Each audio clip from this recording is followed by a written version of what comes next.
আমি আপনাদের সামনে পরিবেশন করেছি সূরা লোকমান থেকে আয়াত। লোকমান, শুনুন কান দিয়ে। লোকমান নামীয় পৃথিবীতে একজন ব্যক্তি ছিলেন, তার নামের নামকরণ করে এই সূরা আল্লাহ পাঠিয়েছে।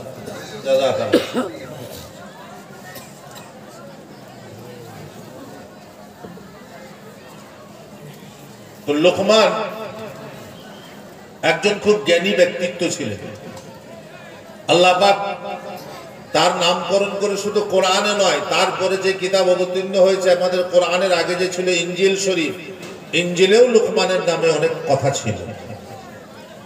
একজন সামান্য সাধারণ ব্যক্তি, গরিব পরিবারের মানুষ ছিল লোকমান। লোকমান সম্পর্কে জেনে নেন।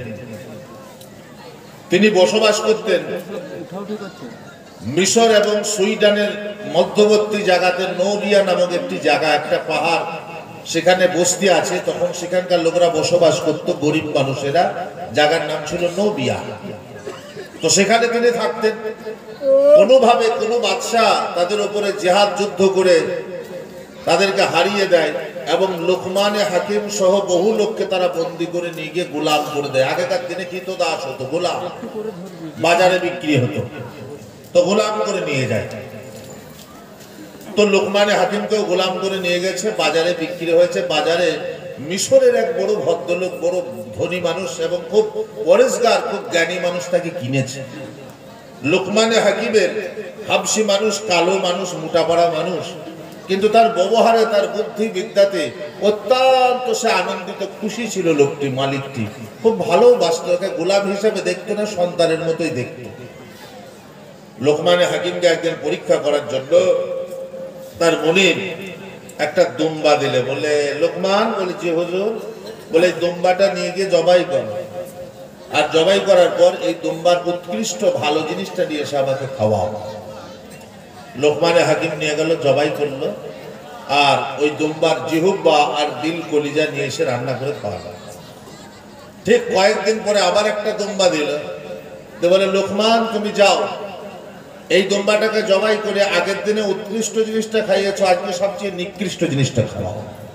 তো জবাই করার পরেও সেদিনও তার জিহ্বা এবং দিল কলিজাই নিয়ে এসে খাওয়ালো। বলে লোকমান, এটা আমার বুঝে এলো না, আগের দিনে উৎকৃষ্ট তুমি জিহ্বা আর কলিজা খাইয়েছো, আজকে নিকৃষ্ট তাও জিহ্বা আর কলিজা খাওয়াচ্ছ, তার মানে কি? লোকমান বলছে, হুজুর, আপনার জিহ্বা আপনার দিলকে যদি ভালো পথে চালান, এর মতো ভালো পৃথিবীতে আর কেউ নাই।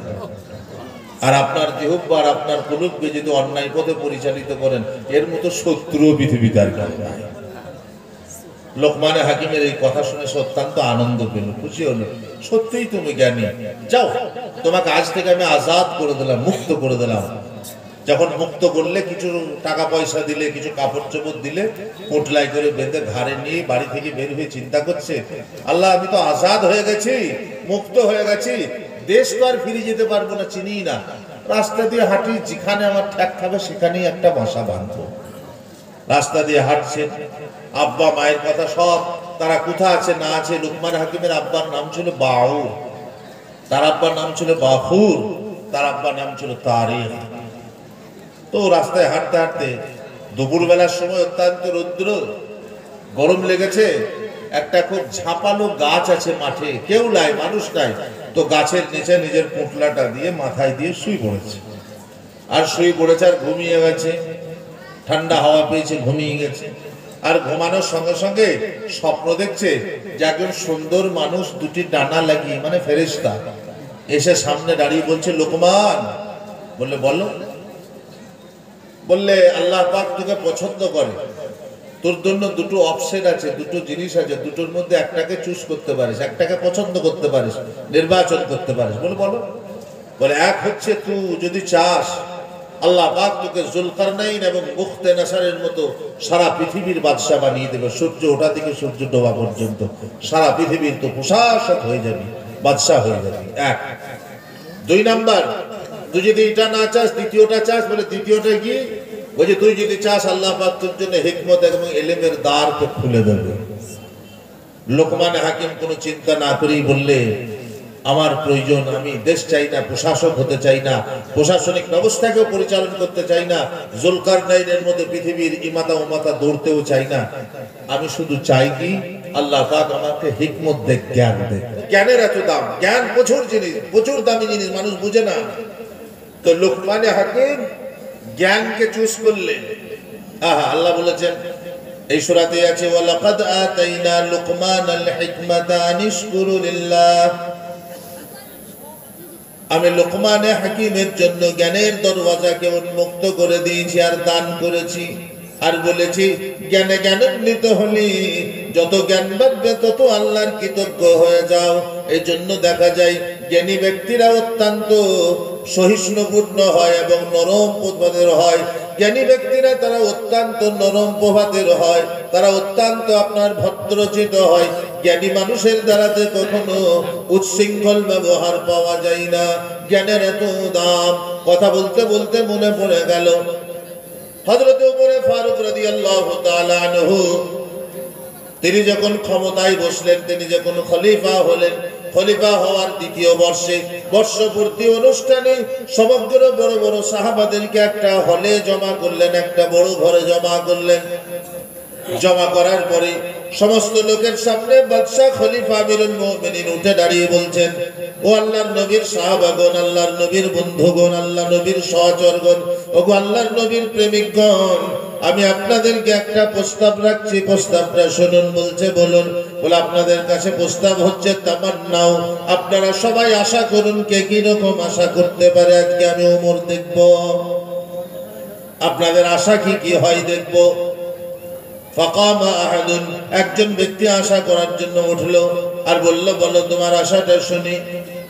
লোকটি উঠে বলল, আমিরুল মুমিনিন খলিফাতুল মুসলিমিন তামান্নাইতু মিলা হাযাল বাইতি, আমি আশা করি আল্লাহ পাক যেন আমার ঘরটাকে সোনা দিয়ে ভর্তি করে দেয়, আর সেই সোনাগুলো যত গরিব মানুষ আছে, যত ভালো কাজে আছে, আমি সব জায়গায় আমি দান করে দেব।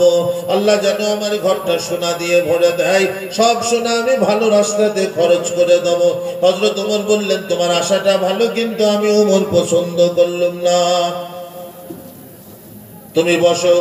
ফাকামা আখার, দ্বিতীয় একজন ব্যক্তি উঠে দাঁড়ালে আর বললে, ওগো আমিরুল মুমিনিন খলিফাতুল মুসলিমিন তামান্নাইতু মিলা হাযাল বাইতি মিসলু লুলুআ, আমার আশা করিতেছি, আমার মন তামান্না করছে আল্লাহ যদি এই ঘরটাকে হীরে মণি মুক্ত দিয়ে পরিপূর্ণ করে দিত, আমি সমস্ত গুলো গরিব মানুষের জন্য মসজিদ বানাতে, মাদ্রাসা বানাতে, গ্রামের গরিবদেরকে আমি সব দান করে দিতাম, একটাও পয়সা রাখতাম না, একটাও হীরা মুক্ত রাখতাম না।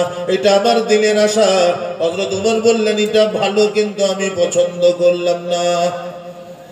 সমস্ত লোকের আশা করা শেষ হলো।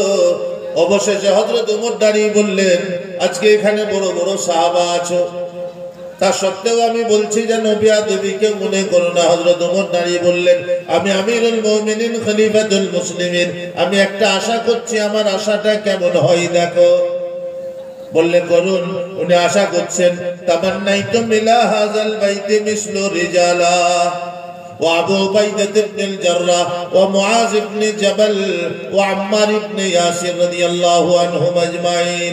বলে আমি আশা করছি আল্লাহ গো, এই ঘরটাকে সোনা হীরে মুক্ত দিয়ে পরিপূর্ণ করার প্রয়োজন নাই, এই ঘরটাকে বিদ্বান এবং জ্ঞানী এবং সহিষ্ণুপূর্ণ মানুষ দিয়ে ভর্তি করে দাও, সারা পৃথিবী আপনি সোনা হয়ে যাবে। টাকা পয়সা দিয়ে ঘর ভর্তি করতে হবে না, আল্লাহ মানুষের মতো সভ্য মানুষ দিয়ে, জ্ঞানবান মানুষ দিয়ে তুমি ভর্তি করে দাও, এমনিতেই পৃথিবীর সব জমিনই সোনাতে পরিণত হয়ে যাবে। হযরত ওমর তিনজনের নাম করলেন, একজনের নাম উবাইদা ইবনুল জাররাহ। হাদিস শরীফের কিতাবেতে আছে, আবু উবাইদা ইবনুল জাররাহ রাদিয়াল্লাহু তাআলা আনহু, আল্লাহ পাক তাকে এত ক্ষমতা দিয়েছিলেন, এত তাকত দিয়েছিলেন, 100 মানুষের মোকাবেলা একাই করতে পারতেন।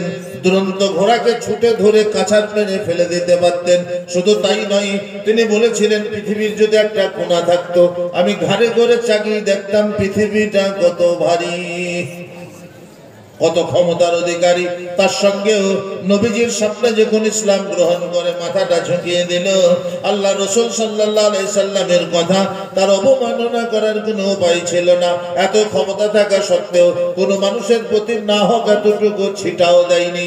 সাহাবা বর্ণনা করছেন, আবু উবাইদা ইবনুল জাররাহ রাদিয়াল্লাহু তাআলা আনহু ইসলাম গ্রহণের পরে আমি দেখেছি একদিন বাগান থেকে খেজুর পেড়িয়ে রাস্তা দিয়ে নিয়ে আসছেন যুবক সাহাবা, নওজওয়ান সাহাবা, ইমানওয়ালা একজন ইহুদি এসে তাকে আক্রমণ করলো, মারধর করলো। সে শুধু হাত দুটি জোর করে বলছে, আমাকে মেরেন না, আমার অপরাধ বলুন।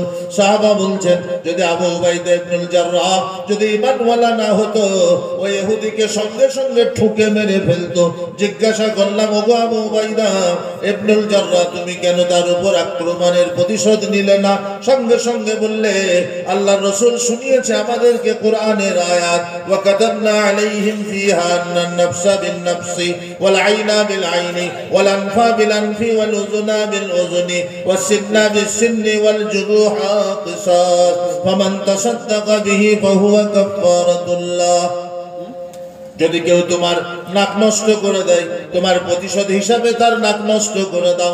যদি তোমার কেউ দাঁত ভেঙে দেয়, প্রতিশোধ হিসাবে তার তত সম পরিমাণ দাঁত ভেঙে দাও। সম সম পরিমাণ তুমি তার বদলা গ্রহণ করতে পারো। কিন্তু জেনে নাও, যে ব্যক্তি ক্ষমা করে দেয় তার চেয়ে বড় সৎকার কিছু নয়। আবু উবাইদা বলছে, আমি মাঠটাকে সৎকার সঙ্গে কম্পারিজন করলাম। এত ভদ্র, এত শক্তি থাকা সত্ত্বেও অন্যায় পথে পা বাড়ায়নি। এক। দ্বিতীয় হচ্ছে মুআজ ইবনে জাবাল। মুআজ ইবনে জাবাল কওমের সর্দার ছিলেন, বাদশা ছিলেন। ইসলাম গ্রহণ করলেন। ইসলাম গ্রহণ করার পরে তার বাদশাহী একটা ইসলামী তরিকার মতো চালাতে শুরু করলেন। কখনো বাদশা হয়ে কখনো মানুষকে অহমিকা দম্ভিকতা দেখাই নাই, কখনো মানুষের খোঁজ খবর নিতে তিনি বাকি রাখেন নাই। সব সময় মানুষের সঙ্গে সঙ্গে ঘুরতেন। তৃতীয় হচ্ছে আম্মার ইবনে ইয়াসির। নবীজির সাহাবাদের মধ্যে থেকে সবচেয়ে গরিব মানুষ ছিলেন আম্মার ইবনে ইয়াসির রাদিয়াল্লাহু তাআলা আনহু। এত গরিব হওয়া সত্ত্বেও কখনো হারাম পথকে অবলম্বন করেন নাই, অন্যায় রাস্তাকে অবলম্বন করেন নাই, কখনো মানুষের দ্বারে দ্বারে নিজের অভাব অভিযোগের কথা বলে বেরেন নাই। সব সময় আল্লাহর কাছে নিজের অভিযোগকে জানাতেন। এই জন্য হযরত ওমর বলছেন, এদের মতো মানুষ দিয়ে বিশ্ব যদি পরিপূর্ণ হয়ে যায়, সারা পৃথিবীর জমিনগুলো অটোমেটিক সোনা তৈরি হয়ে যাবে। নিরাপত্তা দেওয়ার জন্য আর কোনো পুলিশের প্রয়োজন পড়বে না। সেই জন্য সব থেকে দামি হচ্ছে জ্ঞান। তাই লোকমান হাকিম চুজ করলো কি, বললে আমি বাদশা হতে চাই না, প্রশাসক হতে চাই না, আমি জ্ঞান পেতে চাই, জ্ঞান। আল্লাহ পাক তার জন্য জ্ঞান ভান্ডারকে খুলে দিলেন। আর তার মধ্যে একটা বৈশিষ্ট্যতা দিলেন কি, উনি রাস্তা দিয়ে হেঁটে যেতেন, রাস্তার সামনে যে গাছগুলো তৃণলতা বিভিন্ন গাছ সব আছে, তো গাছের ডাল কথা বলতো, এ লোকমান আমাকে নিয়েছো, আমি এই রোগের ঔষধ হতে পারি। জড়িবটি বেচা লইবা, বসে আছে বাবু একটা সেই তিরপল বিছিয়ে, বুঝলেন, একটা কটুলি একটা ডাল এমনি করে কাটছে, বলছে বাবা এটা আমিও আমার বাপও সেই গাছের নাম শুনিনি। বলে হ্যাঁ বাবা ওই গাছটার নাম কি? বলছে ঠুঙ্গো করকর। সে কোথায় থাকে? বলছে এ গাছ মাটিতে থাকে না, আকাশে ঝুলে। তুই পেলি কি করি? বলছে বাবা এই মেয়েটার উপরে হচ্ছে 7 সাগরের পানি লাগবে, দে পানিটা পরি দিতে হবে, অমুক মৌলবি সাহেব দেবে, অমুক কবিরাজ রোজা দেবে, সে 5001 টাকা নেবে। বিটির বাপ বাবু দৌড়ছে। তাকে আমি জিজ্ঞেস করলাম, 7টা সাগরের পানি তোমাকে কে এনে দিলে? তাকে বলুন দেখি 7 সাগরের পানি পেলি কি? বাবা মা শোনা আমার ধোকা দিতে না। তো লোকমান হাকিমের সঙ্গে কথা বলতো, সেইটাকে নিয়ে পটলিতে ভরতো। ভরতে ভরতে ভরতে ভরতে একটা জায়গায় যে উনি দাঁড়ালেন, দাঁড়িয়ে দেখছেন যে কয়েকটা ছেলে মেয়েরা ছাগল চড়াচ্ছে আর একটা লোক খুঁড়ি খুঁড়ি ছেঁচড়ে ছেঁচড়ে চলছে। লোকমান হাকিম জিজ্ঞাসা করছে, আমার মনে মনে ভাবছে আমার এই জড়িবটির মধ্যে ওষুধ নাই যে ওরাটা ভালো করে দিই? তা যে ওষুধটা, সে বলছে আমি আছি, আমাকে বেটে ওর গায়ে লাগিয়ে দাও আর খাইয়ে দাও, দেখো ভালো হয়ে যাবে। বলে বাবা খোড়া লোকটা আইতা, ওই কোথাকে ফকির খেপাইছে, কি করবি রে? ব্যাঙ্গালোর ভেলোর অ্যাপোলো সব ফেল হয়ে যাবে, খেপা কি করবি রে? বাঁটলে খাইয়ে দিলে, লোকটা উঠে দাঁড়িয়ে গেল, বাস ভাইরাল হয়ে গেল। বাদামওয়ালা বাদাম পিছে ভাইরাল হয়ে গেছে। খোড়া ভালো করে ভাইরাল হবে না? আচ্ছা দেশে বাস করছি, শুধু জায়েজ নাই তাই না বুঝে তড়ি দিতাম গলায়, দেশ বটে বাবা আল্লাহ। তাও আমাদের সোনার দেশ গো, সকল দেশের রানী সেজে আমার জন্মভূমি। দেশের মানুষের ফিলিং এর কথা চিন্তা করছি। আল্লাহ আল্লাহ। তো সব জেনে গেল যে একটা লোক এসেছে, খোঁড়া লোককে, জন্মগত খোঁড়া লোককে ভালো করে দিয়েছে। কেউ এসছে, হুজুর আমার দুটো চোখ বন্ধ, জড়িবটি লাগিয়ে দিয়েছে, দেখতে পেয়েছে, বিশাল ব্যাপার। ও 10 দিনে আপনার সব ছড়িয়ে গেল। এটা হক ভাবে ছড়িয়েছে, আর না হক ভাবেও ছড়ানো যায়। কথা বললেন, একটা হক ভাবে ছড়ায়, একটা না হক ভাবেও ছড়ানো যায়। না হক ভাবে কিভাবে ছড়ানো যায় আপনাকে শোনাই। ছড়িয়েছে, কিন্তু আমি কাউকে বলছি না বাপ, আমি আমাকেই বলছি কিভাবে ছড়িয়েছে। আপনারা যদি বুঝতে পেরে যান, কেউ রাগ কাটবেন না, চুপচাপ থেকে যাবেন। কিভাবে ছড়িয়েছে ধরলে, আমি হাফেজ, আমার কথা বলছি। আমার আব্বার নাম রওশন আলী মৌলানা সাহেব, আমি হাফেজ, আমি মৌলানা পড়েছি, কিরাত পড়েছি, আরবি আদব পড়েছি। মসজিদে থাকতে গেলাম, 5,000 5,500, তাও আবার কত গুরুত্ব নেই। কোন রকম আজানটা 30 সেকেন্ড দেরি হয়ে গিয়েছে, যে নামাজ পড়ে না, আজান দেরি হচ্ছে মৌলভী সাহেব, সব ধান বলে দিচ্ছি। তবে তুই তো নামাজ পড়ি না, আজানটা দেয় তো আমি 5 টাকা বান্ধি। সাংঘাতিক ব্যাপার, কথা বলি, সাংঘাতিক ব্যাপার। তো গুতুনি, মসজিদে কাজ করবো না, মাদ্রাসায় এলাম। মাদ্রাসায় গিয়ে বাবু ওই পৌষ মাসে এখন ধান উঠছে, আসসালামু আলাইকুম। মাদ্রাসায় 115টা ছেলে গো, কিছুদের একে তার পানে খানিকটা ডুবিয়ে তার পোকাতে খেয়েছে, বড় বড় করে তাকাইলে মিলে। ওই যে আপনাকে কিছু বলতে পারলাম না, আপনি চলে যান, নাহলে ঘরের পালাতে দিয়ে আপনাকে আগুন লাগিয়ে দেবো, ভারী ঝামেলা ওটা। তাহলে এখানেও নাই ওখানেও নাই, কি করবো, তাহলে ভণ্ডমি করতে হবে। চলে গেলাম বাবু, আমি তো হাফেজ মৌলানা, চলে গেলাম, মাথাটাকে নেড়া করে একটু চৈতন্য রাখলাম, তাহলে শিখিলেন আমার বদ্ধ। একটা চুলুটি রাখলাম, একটা লাল গেরুয়া বস্ত্র পরলাম, হাতে একটা বেশ ছোট্ট পরা ঘটি। ঠিক ভাগুলাই গ্রামে আমি জানি, গেছিলাম একবার জলসায়, ভাগলুই গ্রামে বেশভূষাটা চেঞ্জ করে মসজিদে, আমি জানি কোন ওক্তে বেশি লোক হয়, আসলের ওক্তে। এসে বাবু মসজিদের গেটে দাঁড়িয়ে দাঁড়িয়ে দেখছেন, এখানকার লোকরা তো চেনে না হিন্দু না মুসলমান, জানে বাবু সাধু বাবা। নামাজ পড়ে বেরিয়ে এলো ইমাম সাহেব, এসেই বলছে, কি ব্যাপার সাধু বাবা এখানে কি করছেন? বলে, বাবা তোমরা এই যে ভগবান ঈশ্বরকে ডাকলে বাবা, আমি এত খুশি হয়ে গেলাম ডাকাতে, আমার মনে হচ্ছে আমি আর হিন্দু থাকবো না, মুসলমান হবো।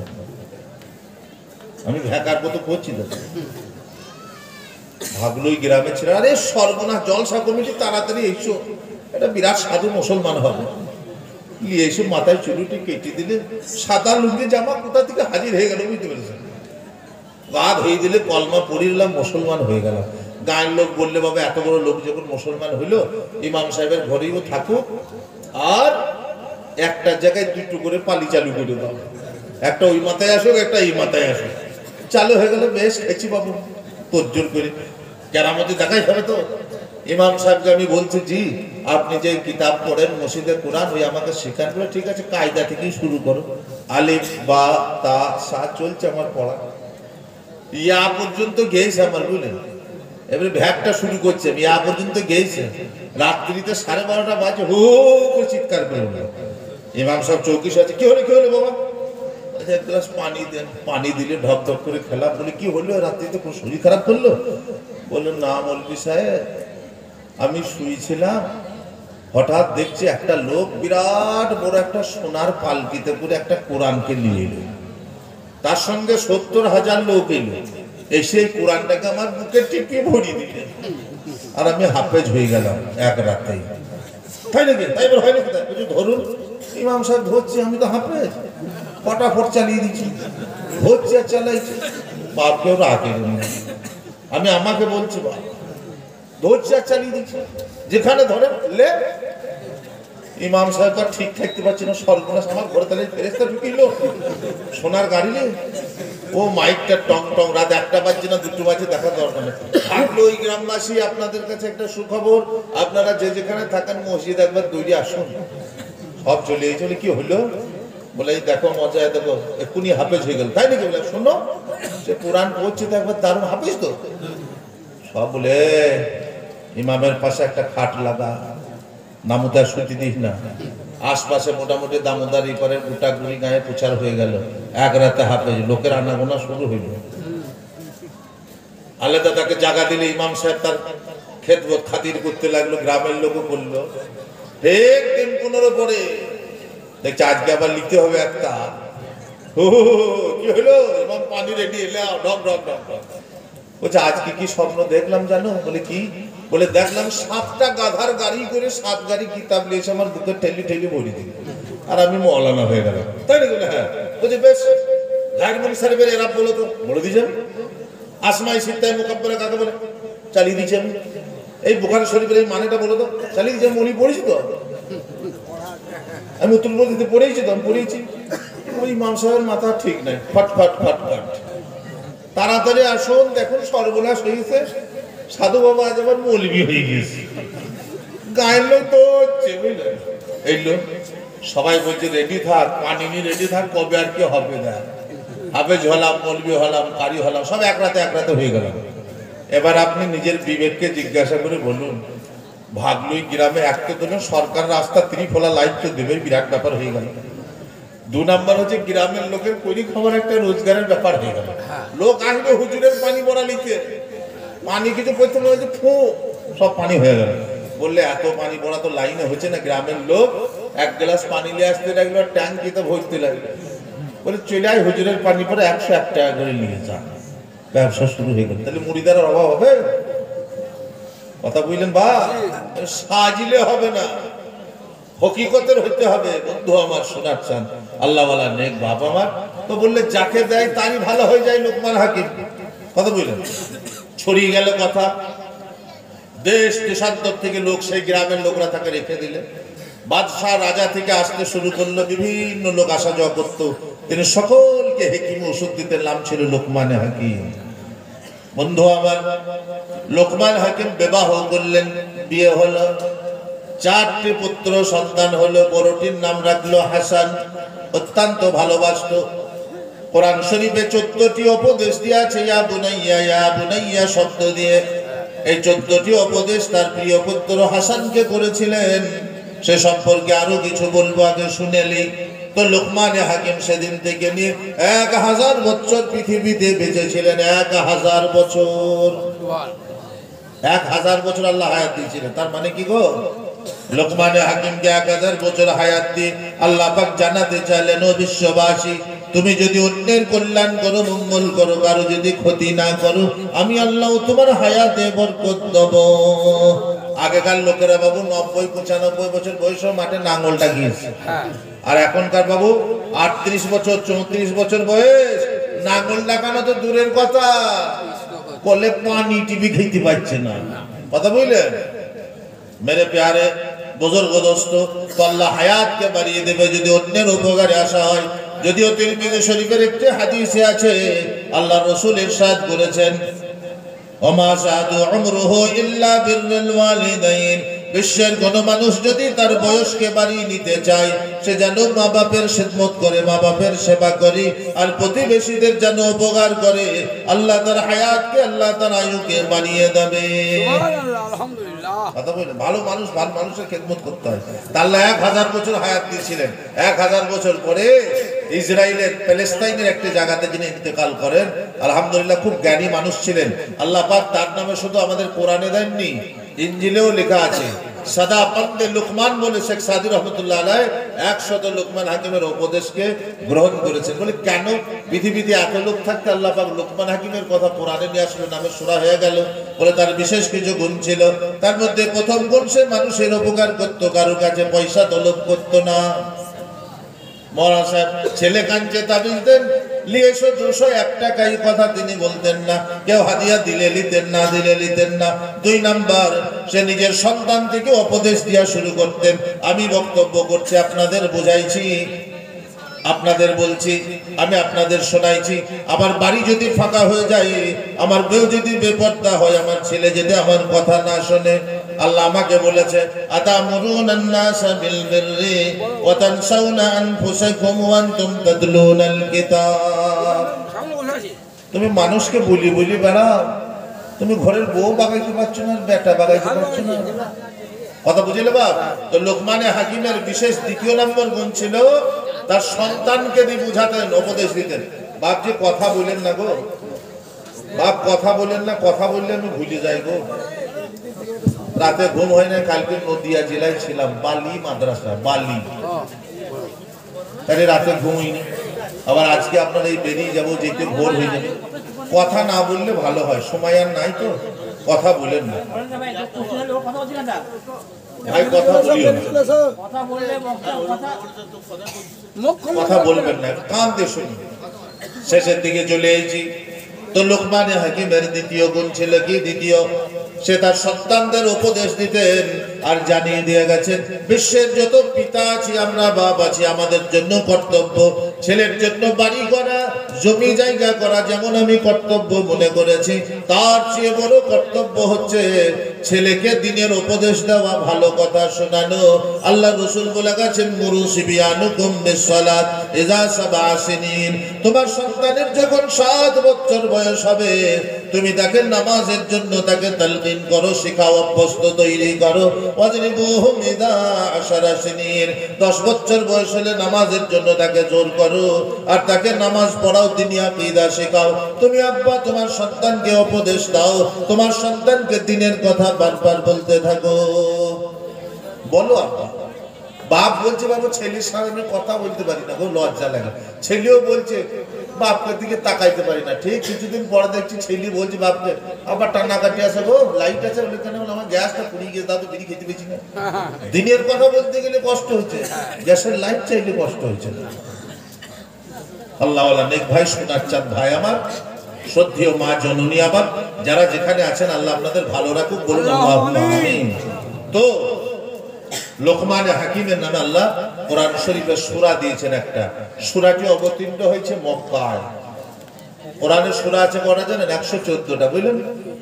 114টা সূরার মধ্যে 92টি সূরা অবতীর্ণ হয়েছে মক্কায় আর 22টা সূরা অবতীর্ণ হয়েছে মদিনায়। এই দুই নিয়ে 114। এটা সূরা, এই সূরাটা মক্কায় অবতীর্ণ হয়েছে। এই সূরাতে 34টা আয়াত আছে, 34 আয়াত, 3টে রুকু আছে। শুরু করি, বিসমিল্লাহির রহমানির রহিম। বিসমিল্লাহির রহমানির রহিমটা কিন্তু কোরআন নয়, এটা কোরআন শুরু করার একটা মফহুমাত, বরকতের জন্য, কথা বুঝলেন? বিসমিল্লাহির রহমানির রহিম, আমি শুরু করিতেছি পরম করুণাময় আল্লাহ পাকের নামেতে, যিনি অত্যন্ত দয়াবান এবং অত্যন্ত কৃপাবান। তার চেয়ে দয়া বিশ্বে আর কেউ নাই, তার চেয়ে কৃপা করনেওয়ালা পৃথিবীতে কেউ নাই আর হবে না। সব থেকে বড় দয়াবান, সব থেকে বড় ক্ষমাশীল কে গো? আল্লাহ। তার চেয়ে বড় দয়া করনেওয়ালা কেউ নাই। যদি আল্লাহ পাক দয়া না করতেন, আমাদের যে আমল বাপ করোনা দেবে কি গো? আমাদের পেটে সব ভরোনা দিয়ে দিত, কিন্তু আল্লাহ দয়া করেন আমাদের উপর, অত্যন্ত দয়া করেন। আল্লাহ বলছেন, আমি যদি তোমাদের উপর দয়া অনুগ্রহ কৃপা না করতাম, তোমরা একটুকু সূর্যের আলো পর্যন্ত পেতে না। কোরআন কি বলছে দেখুন, ওয়াইন মিন শাইইন ইল্লা ইনদানা খাযাইনুহু ওয়া মা নুনাজ্জিলুহু ইল্লা কদারিন মা'লুম। বিশ্বে যা কিছু আছে, মানুষের জন্য যাহা কিছু প্রয়োজন, সমস্ত খাজানার মালিক আমি আল্লাহ। আমার খাজানা থেকে জবরদস্তি ছিনার মতো কেউ নাই। আমি আল্লাহ মানুষকে তার উপযুক্ত পরভুক্ত ভাবে দিয়ে থাকি। আমি আল্লাহ ঈমান আনুক আর না আনুক, আমি এত দয়াবান, তা সত্ত্বেও তাকে আমি দান করি। তার ঈমান না আনার কারণে আমি কিয়ামতের দিনে তাকে প্রশ্ন করব। কোরআন বলেছে, আল্লাহ বলবে, আলাম নাজআল লাহু আইনাইনি, তোমাকে দুটি চক্ষু কি আমি দান করি নাই? ওয়া লিসানুহু ওয়া শাফাতাইন, তোমাকে জবান দান করেছি, তোমাকে ঠোঁট দান করেছি। সব কিছু দান করার পরেও তুমি আমাকে ভুলে গেছিলে। কিয়ামতের দিনে আল্লাহ বুঝে নেবে। কিন্তু আল্লাহ পাক আমাদের প্রতি অত্যন্ত দয়া এবং ক্ষমাশীল এবং দয়াবান। শুরু করছে আলিফ লাম মিম। এই 3টি শব্দের অর্থের মানে আল্লাহু আ'লামু বিস-সাওয়াব, আল্লাহ পাক ভালো জানেন, আমরা কেউ জানি না। এটা এর মানে। আলিফ লাম মিম এর অর্থ আল্লাহ জানেন, এর মানে আল্লাহ জানেন, আমরা জানি না। আমরা যারা ঈমানওয়ালা, আমরা এর মানে তৈরি করেছি কেমন ভাবে গো? والراسخون في العلم يقولون آمنا به كل من عند ربنا وما يذكر إلا أولو الألباب যারা ইলমেতে মহারত অর্জন করেছে, জ্ঞানী ব্যক্তি হয়েছে, আর যারা ঈমান আনয়ন করেছে তারা বলে রব্বুল আলামিন তুমি যাহা বলেছো তাহার উপর ঈমান আনিয়াছি। এর মানে অর্থ খুঁজতে যাওয়া আমরা নিজেকে প্রয়োজন মনে করি নাই, তুমি মানা করেছো আমরা সেখানেই দাঁড়িয়ে গেছি আর আগেতে যাই নাই। তাই আলিফ লাম মিম দ্বিতীয় আয়াত, তিলকা আয়াতুল কিতাবিল হাকীম, এটা বিজ্ঞময়, প্রজ্ঞাময়, প্রযজ্ঞময়, বিজ্ঞানময় গ্রন্থের আয়াত সমূহ তোমাদেরকে তেলাওয়াত করে শোনায়। বিজ্ঞময়, বিজ্ঞানময় কোরআন হচ্ছে বিজ্ঞানময় কোরআন।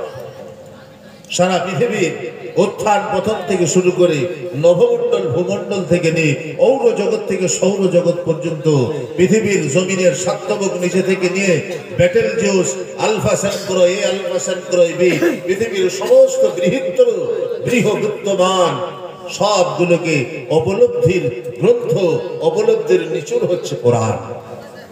আপনার গ্রামে মুনাজ্জাম মক্তবে সেই কোরআন পড়ানো হয়, যে কোরআন হচ্ছে সারা পৃথিবীর সবচেয়ে বিজ্ঞানময় কোরআন। সমস্ত জিনিসের আমরা গবেষণা করিনি তাই আমরা পাইনি, যদি গবেষণা করতাম আমরা আবিষ্কারক হতাম। কারেন্টের খোঁজকে করলে, বাল্বের খোঁজকে করলে, টেলিফোনের খোঁজকে করলে, আপনার জেগে এরোপ্লেনের খোঁজকে করলে, মোটর গাড়ির খোঁজকে করলে, বললে খ্রিস্টানরা করলে কেমন করে করলে, বলে তারা কোরআনের শব্দগুলো গবেষণা করে করলো। আমরা মুসলমান, আমরা কোরআন নিয়ে গবেষণা বাদ দিয়ে, কোরআন নিয়ে রিসার্চ করা বাদ দিয়ে, কোরআনের সঙ্গে মোহাব্বত করা বাদ দিয়ে দুনিয়া এবং দুনিয়া মারামারি লুটতারাজ এক অপরের প্রতি হিংসা বিদ্বেষেই নিজেকে ব্যস্ত হয়ে গেলাম। কিভাবে আবিষ্কার হয় দেখুন, কোরআন শরীফের 29 নম্বর পারায় সূরা মুলুকে একটা আয়াত আছে, আওয়ালাম ইয়ারাউ ইলাত তায়রি ফাওকাহুম সাফাতিন ওয়া ইয়াকবিজনা মা ইউমসিকুহুন্না ইল্লার রহমান ইন্নাহু বিকুল্লি শাইইন বাসীর। তোমরা কি দেখো নাই? আওয়ালাম ইয়ারাউ ইলাত তায়র, আকাশমণ্ডলীতে উড়ন্ত পাখিকে দেখো না? ফাওকাহুম সাফাতিন ওয়া ইয়াকবিজনা, তারা আসমানেতে উড়ে বেড়াই, তাদের নিচে জমিনে আটকানোর কেউ নাই, তারা সমতল আসমানেতে ডানা নড়ি নড়ি উড়ে। একটিবার কেন চিন্তা করো না, মা ইউমসিকুহুন্না ইল্লার রহমান, তাদের আকাশে ভাসমান অবস্থাতে কে ধরে রেখেছে, আটকিয়ে রেখেছে? তোমার আল্লাহ এমন কুদরত দিয়ে সৃষ্টি করেছে, তারা ভাসমান অবস্থায় নিজেকে উড়ন্ত অবস্থায় রেখে দেয়। এটা একবার চিন্তা করো না কিভাবে থাকে। এই শব্দগুলো নিয়ে গবেষণা করা হলো, গবেষণার পর দেখা গেল জমিন থেকে আসমান পর্যন্ত মাঝখানের স্তরটাকে 5 ভাগে বিভাজিত করা হলো। একটি ভাগের নাম দেয়া হলো নিম্নর্দন, পরপর নামকরণ করতে করতে তৃতীয় স্থানের নাম দেয়া হলো মধ্য আকর্ষণ বিভাজীয়। এইগুলোকে করে করে তারা গবেষণা করে চিন্তা করতে পারলো, একটা বড় জিনিসকে যদি আমরা কোন রকম মেশিনের সাহায্যে সেখানে তুলে দিই, সেখানে আকাশের যে বায়ুমণ্ডল আছে, যে হাওয়া আছে, সে হাওয়ার মাধ্যমে সে 1 টন জিনিসটাকে 1 গ্রামের মতো হালকা বানিয়ে দেয়। পিছন থেকে ঠেলা মারলেই তাকে নিয়ে যাওয়া হয়। তাই 2 ভাই খ্রিস্টান 1903 সালে ছোট্ট দুজনের মতো বসার মতো একটা প্লেন আবিষ্কার করে উড়িয়ে সারা বিশ্বকে চমক দিয়ে বললে, দেখে নাও আমরা আবিষ্কার করেছি। ও মুসলমান, আগে যদি মুনাজ্জাম মক্তবে তোমরা আমরা পড়তাম, যদি কোরআন নিয়ে গবেষণা করতাম, তার এরোপ্লেন আবিষ্কারের নামটা আজকে মুসলমানের খাতাতে উঠত। আমরা তো জানি না বাবা, আমাদের মেয়েরা তো জানেই না কোরআন পড়তে পাবো, রিসার্চ করা তো দূরের কথা, পড়তেই জানে না। আপনাদেরকে বললে আপনার হয়তো মেয়েরা রাগ করবে, কিন্তু বলেই দিই নাকি, বলে বলে কোনো রাগ করে করবো, তো চলে যাবো। আর তাই দেখতে পাবো রোজার দিন বাবু, রমজান মাসের দিন, ফজরের নামাজ পড়ে বাড়ি গেছি শুভখানি, আমাকে দেখি বাবু সম্পর্কে ভাবি হয়, দেখছি 2 তলার কোঠার উপরে বসে জানলার কাছে কোরআন পড়ছে। আমাকে দেখে আবার জোর করে পড়তে লাগবে, শুনুক আমার দেওর আমি কোরআন পড়ি। আমি শুনছি দোয়াটা কি পড়ছে, কোরআনটা কি পড়ছে, বলছে কাসেম কানা। কাসেম আবার কবে কানা হয়? কাসেম তো কানা হয় না। লো ভাবি বলে ভাই কাসেম খানা হলো কবে? কাল তো মাছ বেচতে গেল, রোজা করেছে সে মাছ বেঁচে গেল, খানা হলো। বলছে না ভাই সে কাসেমের কথা বলিনি, এত খুব বড় চিজে লেখা আছে তাই বলছো। কি কোরআনে কাসেম খানা নাম হয়েছে? হ্যাঁ ভাই দেখি তো, দেখছো বাবা সে 29 পরে সূরাত দাহারে আছে কাসিম কানা মিজাজুহা কাফুরা, তাকে বলছে কাসেম কানা। খোদা কি বলবে বলুন তো? বলে হ্যাঁ রে, শাশুড়ি মরি গিয়েছে পাশে কোরআন বলছি তো বলছে কাসেম কানা। খোদা বলছে আমি ওহি পাঠালাম তোর কাছে, তো আয় খালি। সেই জন্য তো মুনাজ্জাম মক্তবের অত্যন্ত প্রয়োজন। পড়া শেখো। শাশুড়ি অসুস্থ হবে, বৌমা বসে বসে কোরআন পড়বে, আল্লাহু আকবার, তবেই তো রূপটা ভালোভাবে বেরোবে। বন্ধু আমার, প্রিয়তম আমার, সোনার চাঁদ আমার, সোনার চাঁদ মা জননী আমার, আল্লাহওয়ালা ভাই আমার, আল্লাহ পাক বললেন তিলকা আয়াতুল কিতাবিল হাকিম, আমি তোমাদেরকে যে কোরআন গ্রন্থের নিদর্শন আয়াতগুলো দিয়েছি এগুলো বিজ্ঞানময় প্রজ্ঞাময় গ্রন্থ, এগুলো হিকমতের সঙ্গে সম্পর্কযুক্ত, বিনা হিকমতের কেউ নাই। সব শব্দতে জ্ঞানের গরিমা ভরা আছে, তোমরা শুধু খুঁজে খুঁজে বের করে নাও। কিতাবুল হাকিম বলে আর কি? হুদাম ওয়া রাহমাতুল লিল মুহসিনিন, এটা 3 নম্বর আয়াত। আয়াত মনে রাখবেন 3, হুদাম ওয়া রাহমাতুল লিল মুহসিনিন। বলে কোরআন শুধু বিজ্ঞানময় নয়, কোরআন মানুষের জন্য হিদায়াত, পথ প্রদর্শনা করে, জিন্দেগির রাস্তাকে পরিবর্তন করা, জিন্দেগিকে পরিবর্তন করা এবং জিন্দেগিকে সঠিক পথে চালানোর জন্য নিদর্শন করে। হুদা হিদায়াত, পথ প্রদর্শক, ওয়া রাহমা এবং অত্যন্ত দয়া এবং অনুগ্রহ এবং অত্যন্ত আল্লাহ পাকের রহমত, লিল মুমিনিন শুধু মুমিনদের জন্য, যারা মুমিন কোরআন তাদের জন্য পথ প্রদর্শনা করে এবং কোরআন তাদের প্রতি রহমত বর্ষণ করে। মুমিন কখনো কষ্ট পায় না, মুমিনের জন্য কখনো ব্যথিত হয় না। তুমি মুমিন হয়ে দেখো, তোমার জন্য আল্লাহ পাক দুনিয়া ও আখিরাতের সব নিয়ামতগুলা উন্মুক্ত করে রেখেছে, শুধু শর্ত হচ্ছে মুমিন হয়ে যাও। মুমিন হলে একটু কষ্ট হবে না।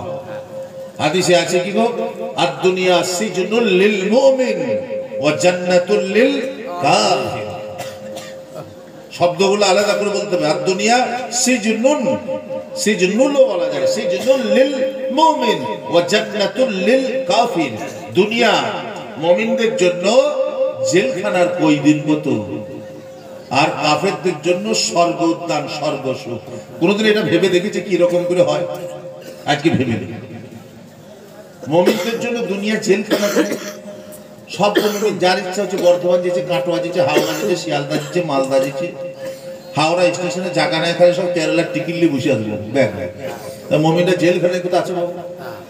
বললেন না, এই জেলখানা আর মুমিনের জিন্দেগির সিমিলারিটি, এদের সামঞ্জস্যতা অনেকটা নিকটের নিকটে। আপনি মেলান, যদি ভাগলুই গ্রামের একটা লোক যদি কালকে জেলে যায় কোনো কারণবশত, মারামারি করেছে, কিছু করেছে, জেলখানায় চলে যাচ্ছে ভাগলুই গ্রামে, তো জেলে গেল, জেলে যাওয়ার সঙ্গে সঙ্গে জেলখানার জেলার যখন তাকে বসাইলে, তার নাম ধাম লিখলে, তার উপরে 5টা নিয়ম চালু হবে। এদিকে দেখেন বাপ, জেলখানা কোনো সময় যদি জেল খাটতে হয় 5টা নিয়ম মেনে চলতে হবে। কথা বললেন? বলে সর্বপ্রথম নিয়ম তাকে বলে দেওয়া হবে, ও বন্ধু তুমি জেলে এসেছো, তোমাকে 5টা নিয়মকে ফলো করতে হবে। বলে বলুন স্যার কি কি নিয়ম? বলে প্রথম নাম্বার কথা, তুমি স্বাধীনভাবে এখানে পোশাক পরতে পাবে না, স্বাধীন পোশাক পরা তোমার জন্য চলবে না। তুমি যদি মামলার নিজে গলায় ফাঁস দিয়ে দড়ি দাও, তোমার পোশাক আমরা নির্বাচন করে দেবো, কোন পোশাক নিয়ে যাবে কোন পোশাক নিয়ে যাবে না, এটা তোমার স্বাধীন পোশাক চলবে না। এক। বলে বেশ হুজুর। বলে 2 নাম্বার, ও জেলখানায় যে এসেছো কয়েদি, তুমি যে এসেছো, তোমার জন্য 2য় নাম্বার শর্ত হচ্ছে তুমি স্বাধীন খানা খেতে পাবে না, স্বাধীন খাবার খেতে পাবে না। দুপুরে রাত্রে খাবার 5টার সময় দেবে, দুপুরের খাবার 11টার সময় দেবে, রুটি ভাত যা দেবে, একটা তরকারি দেবে। তুমি যদি বলো আমার মুখে মজা নাই, একটু ছোলা কলাই সিনে দাও, বলে হবে না। কথা বলে স্বাধীন খাবার তুমি খেতে পাবে না। 2। 3য় নাম্বার, ও বন্ধু জেলখানায় জানেওয়ালা ব্যক্তি, তুমি স্বাধীনভাবে এখানে ঘুরতে পাবে না। বেলা 10টায় বার করবো, তোমাকে 11:30টায় ভরে দেবো, যদি মনে করো আমি 3টে পর্যন্ত গাছে উঠে বসে থাকবো, তোমার চামড়া তুলে দেবো, আবার তোমাকে 4টেই বার করবো, 5:30টায় ভরে দেবো। এর মাঝখানে এর বাইরে তুমি বেরোতে আর পাবে না, অতএব তুমি স্বাধীনভাবে আজাদভাবে ঘুরতে পাবে না। বলে ঠিক। বলে 4র্থ নাম্বার জেলের নিয়ম ব্রিটিশ থেকে চলে আসছে, জেলখানায় থাকবে তুমি স্বাধীন কথা বলতে পাবে না। জেলখানায় বসে বসে তুমি 10টা লোক নিয়ে একটা গ্রুপ তৈরি করবে, জেলার উপর আন্দোলন করবে, জেল ভাঙার আন্দোলন করবে, সব চলবে না। কথা বলেন, স্বাধীন কথা বলতে পাবে না। বলে হুজুর বেশ 5 নাম্বার। বলে 5 নাম্বারটা তোমার জন্য পুরস্কার থাক। বলে কি? বলে তোমার জেল হয়েছে 9 বছর, তুমি এই 4টে কানুনকে যদি সুন্দরভাবে আমাকে মেনে দেখাও, তুমি যদি বদমাশি না করো, জেলারের কাছে তোমার যদি কোনো রিপোর্ট জমা না পড়ে, কোনো বদমাশির রিপোর্ট না পড়ে, তুমি যদি খাবারের ওপর কোনো রকম বিদ্রোহ না করো, জেলখানাতে কোনো রকম জেলারের ওপর বিদ্রোহ না করো, জেলার খুশি হয়ে 26শে জানুয়ারি হোক বা 15 আগস্টে হোক বা নেতাজির জন্মদিনে হোক বা গান্ধী জয়ন্তীতে হোক, তোমাকে ক্ষমা করে রিলিজ করে দেওয়ার অধিকার রাখবে, তাহলে তোমাকে রিলিজ করে দেওয়া হবে। সে ব্যক্তিটা জেলে ঢুকলো, জেলের বন্ধুদের সঙ্গে 2-4 দিন পরে আলাপ হলো, পরিচয় হলো, জেলখানার বন্ধুরা জেলের নিয়ম কানুন সব বলে দিলে, সব কিছু জানা হয়ে গেল। জেলখানার বন্ধুরা বলছে আমাদের সঙ্গে একজন ছিল, সেই রকম ভাবে তার 4 বছর জেল হয়েছিল, সে 4 বছরের মধ্যে এত ভালো ব্যবহার দেখালো, মাত্র 2.5 বছরে সে মুক্তি পেয়ে গেল, সে ঘর চলে গেল। বলে যখন ঘর গেল তখন কেমন হলো? বলে একদিন রাত্রিতে সন্ধ্যা বেলায় জেলার এসে কাগজ নিয়ে বলল অমুকের ছেলে অমুককে, সে হাত তুলে বলল স্যার আমি। বললে শোনো, তোমাকে রিলিজ করে দেওয়া হয়েছে, তোমাকে মুক্ত করে দেওয়া হয়েছে, আগামীকাল বেলা 10টায় তোমাকে কোর্টে তোলা হবে, 11টায় ছেড়ে দেওয়া হবে, তোমার বাড়িতেও ফোন করে জানিয়ে দেওয়া হয়েছে। বলে যেদিন তাকে বললে সেই রাত্রিটা সে একটিবারও বিছানায় মাথা দেয় নাই, বালিশে মাথা রাখে নাই, বিছানায় শরীর দেয় নাই, শুধু আনন্দ আর আনন্দ। 2.5 বছর ঘর ছেড়ে, বাড়ি ছেড়ে, বউ ছেড়ে, ছেলে ছেড়ে, মেয়ে ছেড়ে, গ্রামের পরিবেশ ছেড়ে, গ্রামের বন্ধু বান্ধবদের ছেড়ে আছি, একটা জায়গায় আবদ্ধ আছি, বন্ধ করা আছি, নিঃশ্বাস যেন বন্ধ হয়ে গেছিল।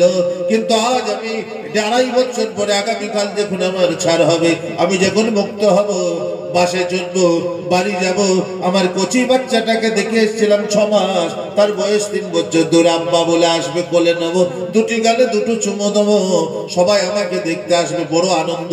সারা রাত সে ঘুমাই নাই। আর আমরা জেলের বন্ধু যারা আছি, আমাদের তো ছাড় হয় নাই, ছুটি হয় নাই, আমরা শুধু বুলবুল করে তার দিকে তাকাচ্ছিলাম, মনে কষ্ট হচ্ছিল। ওই লোকটা যদি আমি হতাম তাহলে কতই না ভালো হতো, কালকে ছুটি হয়ে যেত আর আমরা ঘর চলে যেতে পেতাম, আর ঘরে গিয়ে পরিবার পরিজনের সঙ্গে মিলিতে পারিতাম। লোকটা সবই শুনলো, শোনার পর থেকে বললে ভালো ব্যবহার করলে এই 5 নম্বর পুরস্কারটা তোমাকে দেবে, তোমাকে আগেই রিলিজ করে দেবে, ছেড়ে দেবে, সম্মানের সঙ্গে তোমাকে ঘর পাঠিয়ে দেবে। এটা ছিল জেলের ব্যাপার। এই সিমিলারিটিটা, এই কম্প্রেশনটা আপনি মুমিনের উপরে লাগান। বলে মুমিন গো, তোমার জিন্দেগিকে 5 ভাবে আবদ্ধ করে রাখতে হবে জেলের মতো। বলে সেটা কেমন? বলে তুমি যদি মুমিন হও, তুমি স্বাধীন পোশাক পরতে তুমি পাবে না। মুমিন স্বাধীন পোশাক পরতে পাবে না। হয়তো শোনালাম হুটু গেড়ি মুছছে, হুটু গেড়ে পেচ্ছাপ করছে। মুমিনের তো এটা আলাপ নয়, পেচ্ছাপ নিয়ে কবরে চলে যেতে পারে। প্রথম হচ্ছে বাবু মুমিন গো, তুমি স্বাধীন পোশাক পরতে পাবে না। তোমার পোশাক শালীন হবে, সভ্য হবে, তোমার পোশাক সুন্দর হবে, তোমার পোশাক ধর্মীয় হবে, নবীজির তরিকায় হবে, নবীজির সুন্নতের উপরে হবে। নবীর বিনা সুন্নতের পোশাক তুমি জানো পরো না, এটা 1 নাম্বার। দ্বিতীয় নাম্বার, তুমি যদি মুমিন হও, তুমি যা ইচ্ছা তাই খাবে, এটা তোমার চলবে না। মুমিন গো, তোমার গাঁজা খাওয়া চলবে না। মুমিন গো, তোমার মদ খাওয়া চলবে না। মুমিন তোমার হারাম খাওয়া চলবে না। মুমিন তোমার সুদ খাওয়া চলবে না। মুমিন তোমার ঘুষ খাওয়া চলবে না। মুমিন তোমার অন্যের মালকে না বলে খাওয়া চলবে না। কথা বুঝে নেবা? মুমিন বাবু যা পেয়েছে, কাঁচা লঙ্কা চিনি খেয়ে লিখে বলছে আল্লাহ জান্নাতুল ফিরদাউসটা আমাকে দিও। ফেরেশতা বলছে আয় তোর মুখে লাঠি ভরে দেব। তাহলে মুমিনের দ্বিতীয় গুণ হবে, মুমিন ইচ্ছা মতো খাবে না। মুমিনকে যেটা খেতে বলেছে, হালাল বলেছে, সেটা খাবে, হারাম খাবে না। 2। তৃতীয় নাম্বার, মুমিন স্বাধীনভাবে নিজের সময়কে ব্যয় করতে পারে না। মুমিনের জন্য আল্লাহ সময় বেঁধে দিয়েছে, তার বাইরে চলতে পারে না। মুমিনকে বলেছে, মুমিন রে জোহর পড়বি, আসরের জন্য অপেক্ষা করবি। জোহর এবং আসরের মধ্যবর্তী সময়টাকে আল্লাহ তোর ইবাদতে ভর্তি করবে। তো আসর পড়েছিস, মাগরিব পড়ার জন্য অপেক্ষায় থাকবি। মাগরিব পড়েছিস, কাজ করিস করগা, মাথার মধ্যে ঈশার চিন্তা থাকবে।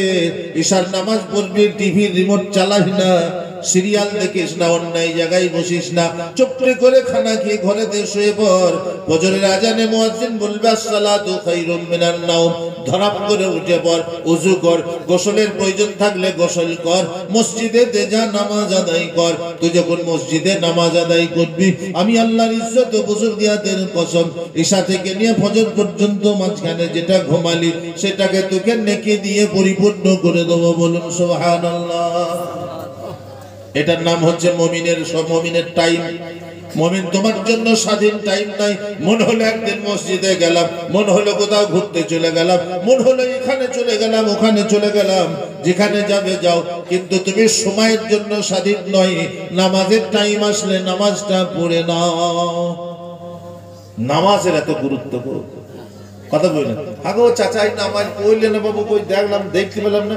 ওগো ডাক্তার দেখার দিকে এলাম, তো বর্ধমানে পড়তে পারতে, রসুলপুরেই পড়তে পারতে, বাঁকুড়াতে পড়তে পারতে, এখানে ওখানে বাবু নামাজ পড়া হয়। আমাকে লজ্জা করে, আমাকে লজ্জা করে, এখানে ওখানে নামাজ পড়া হয় না। চাচা বলছে, আল্লাহর কসম করে বলছি বাপ, ত্রিপুরা থেকে জলসা করে আসলাম, যেই ফ্লাইটটাতে আমি আসলাম 12টা 20-তে লাভ কলকাতায় ল্যান্ড করলো দমদম এয়ারপোর্টে। তো প্লেনের তো পাইলট দুটো ছিল, আমিও লাভলাম। তো প্লেনের পাইলটের দুজন আলাদা করে গাড়ি আসে, আলাদা ওদের গাড়ি যায়, তো পাইলট দুটো লাভলো। তো ওই দিকে আমাদেরকে বেরোতে হবে, 2.5 নম্বর গেটের ওইদিকে। তো ওই দিকে দেখছে দুটো পাইলট, আল্লাহু আকবার, দুজনেই গিয়ে তোয়ালিটা বিছিয়ে নামাজ পড়তে দাঁড়িয়ে গেল এয়ারপোর্টে। আমিও সঙ্গে সঙ্গে তাদের সঙ্গে দাঁড়িয়ে গেলাম। সুন্নত পড়ার পর আমাকে জিজ্ঞেস করছে, আপনি নামাজ পড়েন? হ্যাঁ। তো ঠিক হ্যাঁ, আপ ইমাম বন যায়, হাম মুক্তাদি বন যাতে হ্যাঁ। আমরা মুসাফির ছিলাম, উনিও মুসাফির, আমি ইমাম হলাম, তারা মুক্তাদি হলো, জামাজ পড়লাম। দিল খুশি হয়ে গেল, দিল বড় হয়ে গেল, দিল বাগ বাগ হয়ে গেল। হে আল্লাহ, দুই নওজওয়ান পাইলট, এয়ার ইঞ্জিনিয়ার, কত দাম, কত ইন্টেলিজেন্স, কত ব্রিলিয়ান্ট। আর আমাদের গায়ে একজন 100 দিনের সুপারভাইজারি কাজ পেয়েছে। সে বলছে নামাজ পড়ার সময় তোমরা তো বলছো আমাদের সরকারি লোক গো, তুমি নিজেই সরকার লেগেছে। বলছে আমরা সরকারের থেকে এক ধাপও পড়ে, তার মানে সরকার বলেছে একটা করে হাজিরি তুলে, আমরা 27টা করে তুলে, 26টা উপরে। আচ্ছা আজরাইল দাঁড়া, তুই কি করবি? দেখ 100 দিনের সুপারভাইজারি করে নামাজ পড়ার টাইম নাই। প্লেন চালিয়ে নিয়ে এলো, এসে নামাজ পড়ছে। আমি জিজ্ঞেস করলাম এরপরে কোথায় যাবেন? বলে 2 ঘন্টা আমাদের রেস্ট আছে, 2 ঘন্টা পর আবার ফ্লাইট আছে, ইন্ডিগো ফ্লাইট নিয়ে আমরা আবার যাব হায়দ্রাবাদ। ওখানে গিয়ে আল্লাহ চাইলে আসর পড়বো। আজকে আমাদের ডিউটি শেষ, আবার পরশু দিন। হাগো দিন এবং দুনিয়া জান ভুলি, জান কেড়ে যাচ্ছে তাদের দেখি শুনি। আর আমাদের বাবু কোন রকম ভাবে টেন্ডি মেঘি বাবু একটা সেবিকের কাজ পেয়েছে বই। সে আমার এমন ভাবে জিজ্ঞেস করছে, আচ্ছা হুজুর পাক ওই সন্ধ্যায় যে আজানটা দেয় ওটা কি আজান বলে জানো? উনি সর্বনাশ, তুই যদি থানার আইসি হতিস তাহলে নামাজ কিন্তু বন্ধ করে দিবি। একদিন একটা লোক এসে আমাকে বলছে, হুজুর একটু দোয়া করুন, আমার ছেলের বাবু বিয়ের জন্য রাজি হচ্ছে না। রাজি হচ্ছে না মানে বলছে অনেক জায়গায় দেখা হলো, ছেলের মেয়ে পছন্দ হচ্ছে, টাকা পছন্দ হচ্ছে না। মানে কত লোক বলছে, ছেলে বলছে 12 লাখ টাকার কমে বিয়ে আমি করবো না। সর্বনাশ, এ তো বিরাট বাজার তাইলে তার। তা বলে কেন, কি করে? বলছে সেপিকে চাকরি করে। আচ্ছা, মানে আমরা ছেলেকে একবার দেখিয়ে দিলে। হ্যাঁ বাবা, বলছে আমাকে 12 লাখ টাকা লাগবে, আমার একটা প্রজেক্ট আছে, আমার একটা মিশন আছে। হ্যাঁ বাবা, তুই যদি সেপিকে 12 লাখ টাকা লিস, তুই যদি থানার আইসি হোস কিংবা বর্ধমানের এসপি হোস, তুই তো সারা পশ্চিমবাংলা লিখবি, তুমি বিয়ে করবি না, তুই তার বিয়ে হবে না। ওর বাপকে বললাম এক কাজ করবো, বুলোকে নিয়ে যাও, কানে দুটো দুল পরি ওকে ষাঁড় রেখে দেওয়া, বলো বুলোকে ষাঁড় খাইবে। কথা বলি আবার এই হালের কথা বা জোহরের নামাজ পড়ে বসে আছে, আমি জলসাই যাবো, মেদিনীপুর যাবো। তো মেহমান এসেছে, গ্রামে কার বিয়ে হবে। মেয়ের বাপরাতে আমাকে দেখা করলো, হুজুর ভালো আছেন? মাদ্রাসায় বসে আছি। ভালো আছেন? জি জি জি। মানে কোথাও বাড়ি? সব জিজ্ঞাসা করলো কোথায় এলেন? তাও মুখের বাড়ি। কি জন্য গো?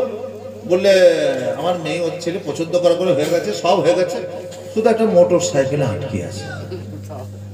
আমি বললাম বাবু এত লেনে দেনা ঠিক নয়, আপনাদের যদি পছন্দ হয়ে থাকে একটা মোটর সাইকেল 60-70 হাজার টাকা, ও বাবু যাও তো, ওকে দেখ ছেলেটা ভালো রোজগার আছে। বলছে না আমরা বলছি যে 2 লাখ টাকার মোটর সাইকেল দেবো, ছেলে বলছে 4 লাখ টাকা দামের লোক। আমি বললাম হ্যাঁ আমরা মৌলবী মানুষ বলে আমাদেরকে বোকা মনে করো, 4 লাখ টাকা আমার মোটর সাইকেল আছে, 70-80 হাজার টাকার মোটর সাইকেল দিলে বিরাট মোটর সাইকেল হবে। পাশে একজন বলছে জি আছে হুজুর আপনি জানেন না। মানে কিরকম, ওই 4 লাখ টাকার মোটর সাইকেল বলে সে মোটর সাইকেলের সিটটা থাকবে ভাগলুয়ে, আর তার হ্যান্ডেলটা থাকবে আপনার সোনামুখীতে, শুই শুই চালাবে, তাহলে মশারিটা গিয়ে গেল। তাহলে এইটা মুমিনের সিফাত নয়, কথা বললেন। তাহলে কি হলো বাবা, মুমিনের প্রথম গুণ হবে সে স্বাধীন পোশাক পরবে না। মুমিনের দ্বিতীয় গুণ হবে স্বাধীন খাবার খাবে না, হারাম হালাল বেঁচে খাবে। মুমিনের তৃতীয় নম্বর গুণ হবে সময়কে স্বাধীনভাবে ব্যয় করবে না, আল্লাহর হুকুমকে ব্যয় করার পরে সবকিছু চলবে। মুমিনের চতুর্থ নাম্বার গুণ হবে মুমিন কথা বললে ভেবে বলবে, মুমিন স্বাধীন কথা বলবে না, মুমিন বেফাস কথা বলবে না, মুমিন শিরকের কথা বলবে না, কুফরের কথা বলবে না, অন্যায়ের কথা বলবে না। মুমিনের জবান থেকে ভালো কথাই সবসময় বেরোবে।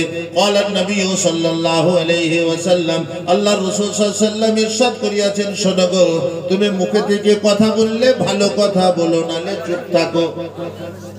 খারাপ কথা বলো না, অশালীন অসভ্যতার কথা বলো না। এই 4টে গুণ যখন মুমিনের পুরোপুরি মিলিয়ে যাবে, ভালো হয়ে যাবে। জেলখানার লোকটা যেরকম আগেই মুক্ত পাচ্ছিল, সেদিন কি হবে, মৃত্যুর আগে মুমিনের কাছে 70,000 রহমতের ফেরেশতা ফুলের ডাল নিয়ে বলবে, ইয়া আইয়াতুহান নাফসুল মুতমাইন্না ইরজিই, হে পবিত্র আত্মা তুমি বেরিয়ে এসো, তোমাকে আল্লাহর সান্নিধ্যে আমরা নিয়ে যাব। তার সামনে জান্নাতের দরজা খুলে দেওয়া হবে। এত বড় জান্নাতের নিয়ামত দেখে, জান্নাতের অফুরন্ত নিয়ামত দেখে মুমিনের দিল অত্যন্ত ললকল করবে, মনে মনে ভাববে আমি কখনোই জান্নাতে যাব। হাদিস শরীফে আছে, মালা আইনুন রাআত, জান্নাতের অপূর্ব নিয়ামত কোন মানুষ চোখে তা দেখে নাই, ওয়ালা উযনুন সামিআত, কোন কান এত পর্যন্ত তার প্রশংসাও শুনে শেষ করতে পারে না। মুমিনের সামনে জান্নাতের দরজা খুলে দেবে, মুমিনকে মৃত্যুর জন্য ভয় আর লাগবে না, দিল চাবে তাড়াতাড়ি যাই। দুনিয়াতে 5 তলার বিল্ডিং এ এসিতে বাস করতাম, এমন সোনার ঘরে আমাকে বাস করাবে যে ঘরে বিনা এসিতেই ঠান্ডা হয়ে যাবে। মুমিনের সামনে খুলে দেওয়া হবে, এটা তার জন্য পুরস্কার। মুমিন মৃত্যুর সময় কষ্ট পাবে না, আহা মৃত্যুর জন্য সে ছটফট করবে, আল্লাহ আমাকে তাড়াতাড়ি নিয়ে যাও। হলো বাবা। তাহলে 3 নম্বর আয়াতের ব্যাখ্যা চলছিল, হুদা ওয়া রাহমাতুল লিল মুহসিনিন, কোরআন মুমিনদের জন্য হিদায়াত পথ প্রদর্শক এবং মুমিনদের জন্য আপনার দয়া অনুকম্পা রহমত। লিল মুমিনিন, শুধু তুমি মুমিন হয়ে যাও। 3-4 নম্বর আয়াত। মুমিন হতে গেলে কিছু শর্ত আছে, শুধু আমি মুমিন বললেই হবে না। আল্লাহ বলছেন 4 নম্বর আয়াত সূরা লুকমানের, আল্লাযীনা ইউকিমুনাস সালাতা ওয়া ইউতুনাজ যাকাতা ওয়া বিল আখিরাতি হুম ইউকিনুন। আল্লাযীনা ইউকিমুনাস সালাহ, যারা মুমিন হবে তারা নামাজকে কায়েম করবে, প্রতিষ্ঠিত করবে, নামাজের প্রতি তারা যত্নবান হবে, গুরুত্ব দেবে। আমি আল্লাহ যদি তাদেরকে ধন সম্পদের মালিক বানাই, সম্পদের যদি মালিক হয়, ওয়া ইউতুনাজ যাকাত, সেই মালের তারা যাকাত আদায় করবে। আর 3 নম্বর, ওয়া বিল আখিরাতি হুম ইউকিনুন, একদিন আপনার উত্থান দিবস হবে, কিয়ামত হবে, সারা বিশ্বের মানুষকে আল্লাহ এক জায়গায় দাঁড় করাবে, সারা বিশ্বের মানুষের আল্লাহ হিসাব গ্রহণ করবে বলে সেই দিনের প্রতি দৃঢ় বিশ্বাস নিজের মধ্যে আনবে। এটা মুমিনের হবে পূর্ণ মাত্রার গুণ। মুমিন যদি কিয়ামতকে বিশ্বাস না করে, সেই মুমিনকে আপনার দিকে মুমিন বলা যাবে না। কিয়ামতের ময়দান হবে, পৃথিবীর প্রত্যেকটি মানুষকে আল্লাহর দরবারেতে টুকরো টুকরো করে হিসাব দিতে হবে, বিচার গ্রহণ করবে আল্লাহ। তাই আল্লাহর নবী সাল্লাল্লাহু আলাইহি সাল্লাম এত বড় মাসুম হওয়া সত্ত্বেও আল্লাহর দরবারে দোয়া করতেন, বলতেন, রব্বুল আলামিন আমাকে কিয়ামতের দিনে তুমি যেন হিসাব গ্রহণ করো না, আল্লাহুম্মা হাসিবনা হিসাবান ইয়াসীরা। আল্লাহ পাক যদি কারো হিসাব নিতে লাগে, সে আর হিসাব দিয়ে পার হতে পারবে না। কথা বললেন, হিসাবের দিন থেকে ভয় করবে। আল্লাহর রাসূল চাইতেন আল্লাহর কাছে ক্ষমা চাইতেন, আর আল্লাহ পাকের কাছে সহজ হিসাব চাইতেন। আল্লাহকে বলবেন, রব্বুল আলামিন আমার উম্মতের উপরও হিসাব চাপিও না। উম্মতকে শিখিয়েছে, উম্মত গো দুনিয়ার কষ্ট যত না যন্ত্রণা আসবে, কখনো নাশকর হইও না, কখনো আল্লাহকে নারাজ করো না। কিয়ামতের দিনে হিসাব দিতে যে ফেসে যাবে, তুমি দোয়া করো আর বলো, আল্লাহুম্মা জাআলনি সাবুরা, ওগো আল্লাহ আমাকে ধৈর্যশীল বানাও, ওয়াজআলনি শাকুরা, আমাকে কৃতজ্ঞ বানাও, অকৃতজ্ঞ বানিও না। ওয়াজআল আইনি সাগীরা, আল্লাহ আমার নজরে আমাকে ছোট বানাও, যেন আমি আত্মতুষ্টিতে না ভুগি। ওয়াজআল আইনান নাসা কাবীরা, আমাকে লোকেদের নজরে বড় বানাও, আমাকে নিজের কাছে নিজেকে ছোট বানাও।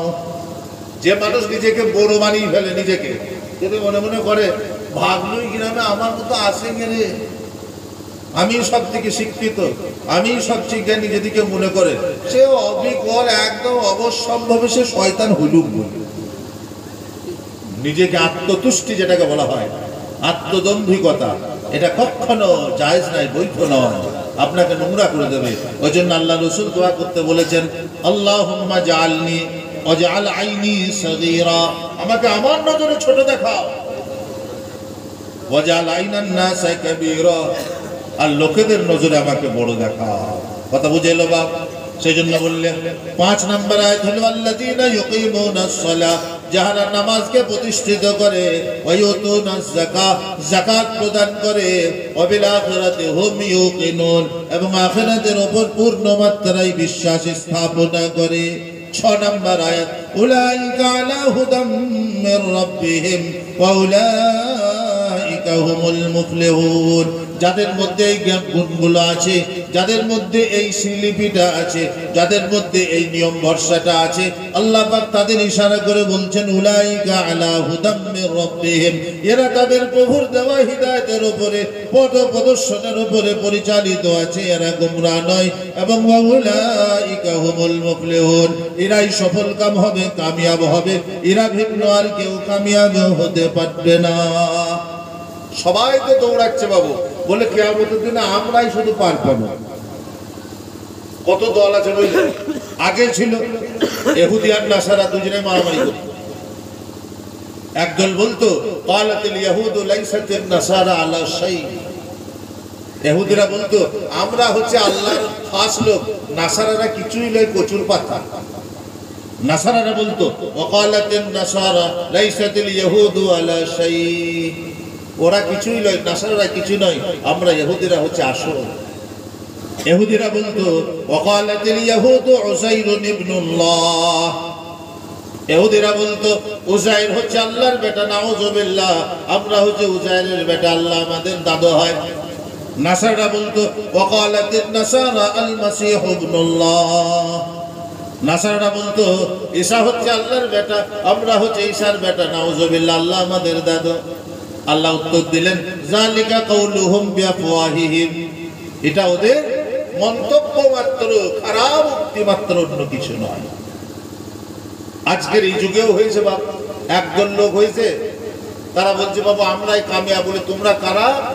বলছে আমরা বছরে নামাজও করি না, রোজাও করি না, বছরে একটা দিন আছে চৈত মাসের প্রথম থেকে 7 দিন পর্যন্ত আমরা জিকির করে আমরা জান্নাত।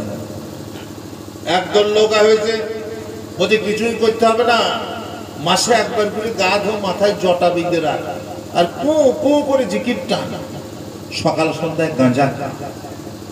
কত রকমের ফিরকা উঠেছে। ওরা বলছে আমরাই কামিয়াবে, আমাদের জন্য জান্নাত, ওরা বলছে আমাদের জন্য জান্নাত। আল্লাহ বললেন না, এই গুণগুলো যার মধ্যে মিলবে, সে হানাফি হোক, আহলে হাদিস হোক, শাফি হোক, মালিকি হোক, হাম্বলি হোক, বেরেলি হোক, আজানগাছি হোক, ফুরফুরা হোক, এই গুণগুলো যাদের মধ্যে মিলবে, উলাইকা হুমুল মুফলিহুন, তারাই সফল কাম হইবে। 7 নম্বর আয়াত, ওয়ামিনান নাসি মান ইয়াশতারি লাহুল হাদিসি লিউযিল্লা আন সাবিলিল্লাহি বিগাইরি ইলম ওয়া ইয়াত্তাখিযুহা হুজওয়া উলাইকা লাহুম আযাবুন মুহিন। ও বন্ধু শোনান চান, এটাকে খুব কান দিয়ে শুনুন। ওয়ামিনান নাসি মান ইয়াশতারি লাহুল হাদিস, মানুষের মধ্যে কিছু মানুষ এমন হবে মাইয়াশতারি লাহুল হাদিস লিউযিল্লা আন সাবিলিল্লাহ, যারা নিজে নিজে হাদিস কোরআন তৈরি করবে, ধর্ম তৈরি করবে, ধর্মীয় ভাব আবেগকে সংকল্প করবে, তারা বানাবে শুধুমাত্র মানুষের কাছে উপার্জন করার জন্য, ইনকাম করার জন্য। তারা হাদিস সংরক্ষক হবে না, হাদিস ভঙ্গক হবে, তৈরি করবে। মাইয়াশতারি লাহুল হাদিস, উল্টো পাল্টা কথা বলবে, মানুষকে গুমরাহ করবে, পথভ্রষ্ট করবে। লিউযিল্লা আন সাবিলিল্লাহি বিগাইরি ইলম, তাতে করে লোক আল্লাহর রাস্তা থেকে অন্ধের মতো ভটকিয়ে চলে যাবে। যারা মানুষকে অন্যায় অশুভ কথা বলে, ভিন্ন রূপের কথা তৈরি করে আল্লাহর রাস্তা থেকে ভটকিয়ে দেয়, আল্লাহর রাস্তা থেকে বিচ্ছিন্ন করে দেয়। ওরে দাড়ি রাখিস না, তোর বিয়ে হবে না। পাঞ্জাবি বললে লোকেরা তোকে চাচা বলবে, সব করিস না। আল্লাহ বললেন উলাইকা লাহুম আযাবুম মুহিন, তাদের জন্য বড় অবমাননাকারী আযাবের ব্যবস্থা থাকবে। কখনো না জেনে না শুনে হাদিস কোরআন বলতে না। কিছু কিছু মানুষ হয়তো ভাব করে, আমি মৌলবীদের কাছে 24 বছর আছি রে, বড় বড় মৌলবীর কান কেটে দিয়েছি, তোমার আমার কানে হাত দিয়েছেন, আমার তো কেটে লিখবেন। বড় বড় মৌলবীর কান কেটে লিখছি, মামু তো ওদের পরিব কি জানে বাবু, বড় বড় মৌলবীর কান কেটে লিখেন, বড় বড় মৌলবীর কান কেটে লিখছে, কথাও বলে লাহুল হাদিস, মানুষকে গোমরাহ করে। এখন মৌলবীরা বললে হবে কি যে বাবু সবে বারাতে ধূপবাতি জ্বালাস না, সবাই বানাতে পিটি বিলি করিস না, ক্ষীর বিলি করিস না, বললে হবে? ও মৌলবীরাকে কান কেটে আমাদের করতে হয়। এই সূরার অনেক দূরে আছে, অত দূর হয়তো আজকে যেতে পারবো না। সেখানে লিখিত আছে, আল্লাহ রাব্বুল আলামিন বলেছেন, ক্বালু ওয়াজাদনা আবাআনা, তোমার বাপ দাদুরা বোকা ছিল, জানতো না, ধর্মীয় উপকরণ জানতো না, তোমরাও কি বাপ দাদুদের মতো ওই রকমই অবলম্বন করবে নাকি? ও বন্ধু, আলেম এসছেন, ওলামা এসছেন, আপনার গ্রামে মুনাজ্জাম বক্তব্য হয়েছে, আলেমে দ্বীন আছেন, উপযুক্ত ইমাম আছেন, জেনে নেন ধর্মীয় উপকরণ। বিনা উপকরণে যেন আপনারা চলবেন না, সেইটা জেনে নিতে হবে। যে না টাইম আর বাড়বে না হুজুর, আর হবে না হুজুর, 2.5-3 ঘন্টা বলছি হুজুর, হবে না, 10 মিনিট আছে বলে নিন। ধর্মকে যারা উপহাস তৈরি করে নেয়, ইচ্ছা অনুব্রত ভাবে উপহাস তৈরি করে, উলাইকা লাহুম আযাবুম মুহিন, তাদের জন্য আছে বড় অবমাননাকার আযাব। 6-7 আয়াত হলো। লোকমান হাকিমের 3টে উপদেশ শুনিয়ে দিবা, শেষ উপদেশ শুনেলেন। লোকমান হাকিম তার সন্তানকে উপদেশ দিচ্ছে, ইয়া বুনাইয়া, হে আমার প্রিয় বৎস, ইন্নাহা ইন তাকুম মিসকালা হাববাতিন মিন খারদাল ফাতাকুন ফি সাখরাতিন আও ফিস সামাওয়াতি আও ফিল আরদ ইয়াতি বিহাল্লাহ ইন্নাল্লাহা লাতীফুন খাবীর। উপদেশ কটা শুনুন। ইয়া বুনাইয়া, হে আমার প্রিয় বৎস, ইন্নাহা ইন তাকুম মিসকালা হাববাতিন মিন খারদাল, হে আমার প্রিয় বৎস, তুমি যদি আসমানের উচ্চ শিখরে, জমিনের সপ্তম নিচেতে, পাহাড়ের চটানের ভিতরে একটি অণু পরিমাণ, সরিষা পরিমাণ যদি গুনাহ করো বা নেকি করো, ইয়াতি বিহাল্লাহ, আল্লাহ পাক কিয়ামতের দিনে সেটাকে উপস্থাপন করাবে। ইন্নাল্লাহা লাতীফুন খাবীর, আল্লাহ সূক্ষ্মদর্শীর খবর রাখেন। অতএব কারণে সেদিন তোমাকে কৈফিয়ত দিতে হবে। তাই আমার প্রিয় পুত্র, আমার সোনার চাঁদ ছেলে গো, তোমাকে বলছি, অন্যায় করলে তুমি ভেবে করো, আল্লাহ থেকে লুকাতে পারবে না। অন্যায় করলে তুমি ভেবে করো, অন্যায় করো না। আবার উপদেশ দিচ্ছেন, কেমন বাপ দেখুন, সন্তানকে উপদেশ দিচ্ছেন, ইয়া বুনাইয়া আকিমিস সালাতা ওয়া'মুর বিল উরফি, হে আমার প্রিয় বৎস, প্রিয় সন্তান গো, নিজে নামাজ কায়েম করো আর মানুষকে সৎ কাজেতে উৎসাহী করো, ভালো কাজে উৎসাহী করো, ভালো কাজে মানুষকে উদ্বুদ্ধ করো। গ্রামে ভালো কাজ হচ্ছে দেখবেন, অনেক লোক আছে, বাধা দেওয়ার লোক আছে। আর যেখনই বলছি বাবু গায়ে বাবু বুকি বুকি ড্যান্স হবে, বলছে আলহামদুলিল্লাহ ভালোই হবে, দেখিনি। ভালো কাজে উদ্বুদ্ধ করো, ওয়া'মুর বিল উরফ, ভালো কাজে উৎসাহিত করো। ওয়াসবির আলা মা আসাবাক, তুমি ভালো কথা যখন মানুষকে বলবে, ভালো কাজে উদ্বুদ্ধ করবে, তোমার উপরে নানা রকমের ঝামেলা জড়িয়ে পড়বে। ওয়াসবির আলা মা আসাবাক, মুসিবতের সময় তুমি ধৈর্য ধারণ করিবে। ইন্না যালিকা মিন আজমিল উমুর, এটা ভালো লোকেরই পরিণতির পরিণাম। मेरे दोस्त अजीजुल्लाह वाला मेहरबान भाई, তাহলে আকিমিস সালাত ওয়া আমুর বিল উরফ, নামাজ প্রতিষ্ঠিত করো, মানুষকে সৎ কাজে উদ্বুদ্ধ করো, সৎভাবে সৎ রাস্তায় চালাও, সৎভাবে চালাও এবং সতের দিকে অগ্রগণ্য হও।